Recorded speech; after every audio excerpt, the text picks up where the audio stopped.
Assalamualaikum warahmatullahi wabarakatuh. Halo semuanya. Perkenalkan, saya Ahmad Rusdan Abdul Hadi dari Prodi D3 Keperawatan tingkat 1B.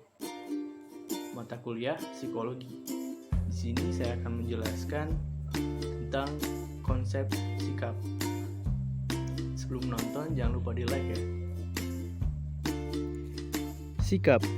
Saya akan menjelaskan definisi, komponen, karakteristik, faktor pembentukan, fungsi, dan teori pembentukan atau perubahan. Yang pertama, definisi sikap.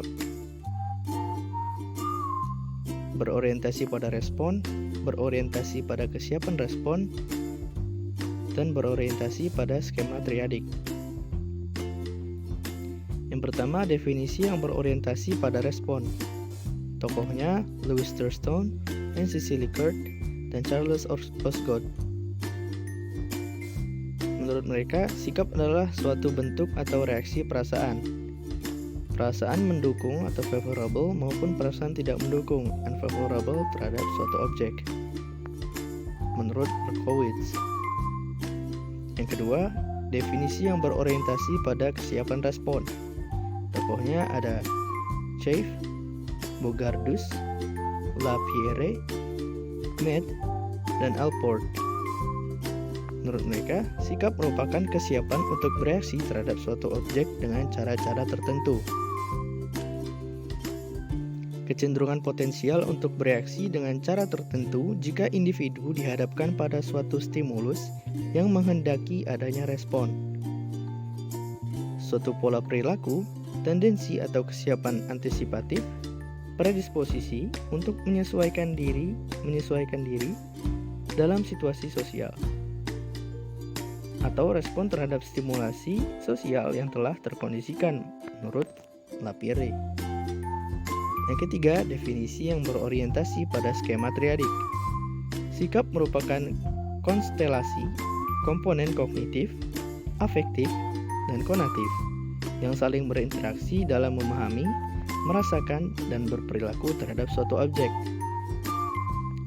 Keteraturan tertentu dalam hal pemikiran, perasaan, dan predisposisi tindakan seseorang terhadap suatu aspek di lingkungan sekitarnya, menurut Seckert and Beckman.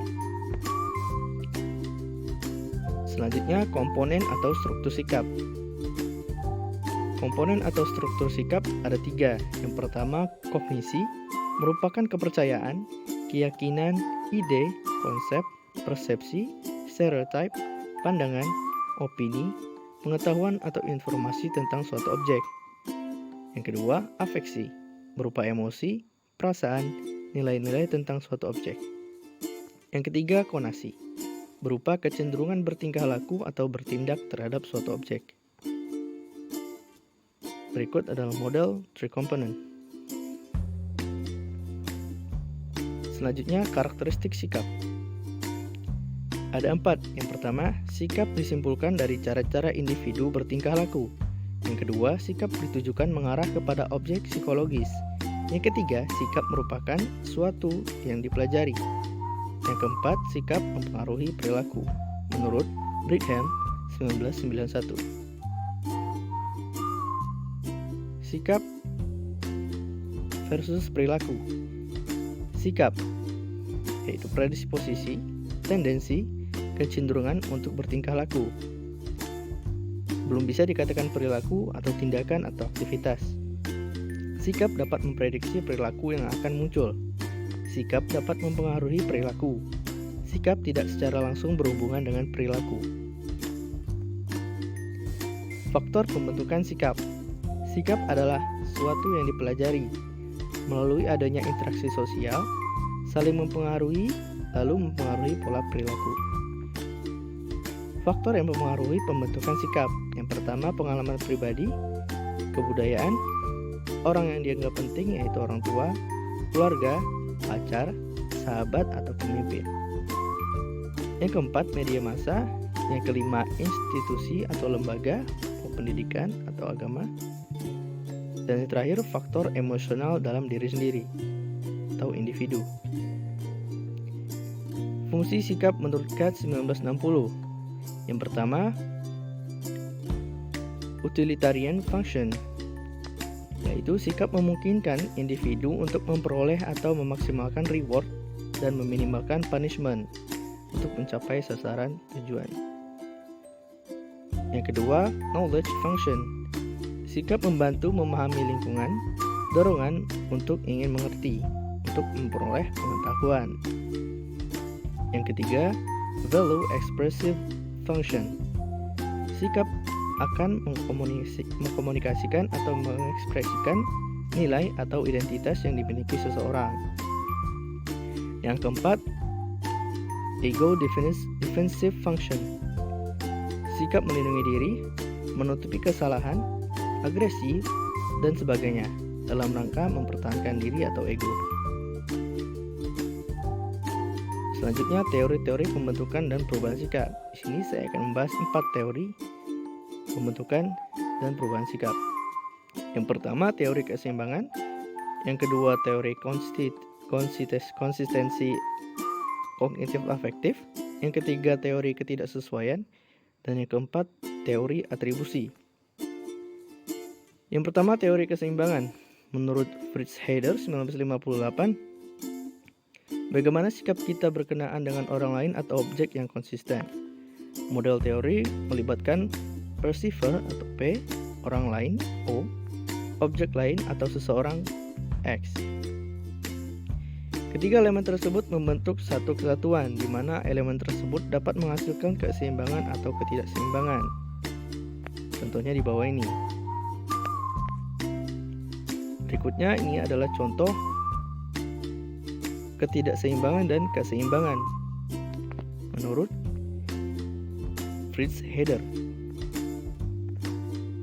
Yang kedua, teori konsistensi kognitif afektif.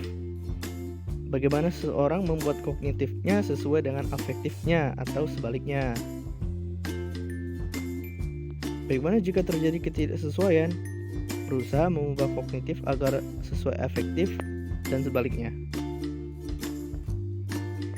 Kognitif diubah mengikuti afektif, contohnya sikap terhadap merokok. Afektif diubah mengikuti kognitif, contohnya sikap terhadap bakso langganan. Yang ketiga, teori ketidaksesuaian atau dissonance theory. Sikap akan berubah untuk mempertahankan konsistensinya dengan perilaku nyatanya. Sumber pokok inkonsistensi ada 2. Akibat pengambilan keputusan dan akibat perilaku yang bertentangan. Inkonsistensi mengubah sikap agar sesuai perilaku. Contohnya di bawah ini. Yang keempat, teori atribusi atau attribution theory. Berbeda dengan ahli pada umumnya yang menjelaskan sikap berdasarkan pertimbangan kognitif dan afektif. Teori ini berpendapat sikap bukan berdasarkan peninjauan ke dalam diri, tapi kesimpulan penilaian terhadap perilaku dan persepsi situasi. Perubahan perilaku menunjukkan perubahan sikap. Contohnya di bawah ini.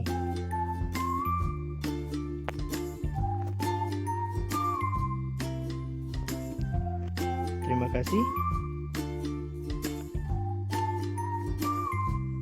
Oke, itu dia materi konsep sikap yang bisa saya sampaikan. Semoga bermanfaat. Terima kasih semuanya.